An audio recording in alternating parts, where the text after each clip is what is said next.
आप यहाँ देख सकते हैं ये दोस्तों, हमने तालाब फिर से एक ढूंढा है गूगल मैप की मदद से। देखिए बहुत ही बड़ा तालाब है, वहाँ से शुरू होके वहाँ पे भी पानी है और यहाँ पे भी पानी है। दोस्तों यहाँ पर दलदल है गीली मिट्टी का। यहाँ देखो बहुत ही बड़ा तालाब है। देखिए हम तालाब के अंदर हैं, पानी कम है। और देखिएगा यहाँ पे दोस्तों पानी खींचा जाता है और खेतों में डाला जाता है। बहुत ही अच्छा और स्वच्छ पानी यहाँ पे है। और दोस्तों यहाँ पे थोड़ी सी जगह पे पानी में दिखाता हूँ। यहाँ पे देखो,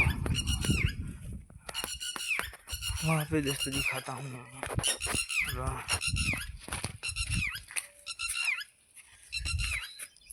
वहाँ पे है, वहाँ पे दोस्तों देखिए। मैं थोड़ा अंदर जा रहा हूँ।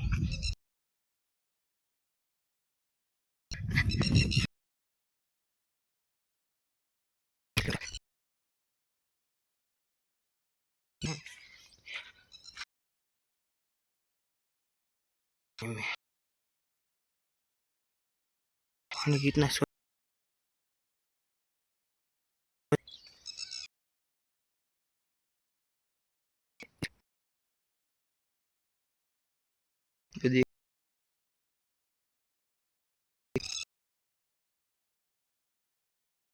में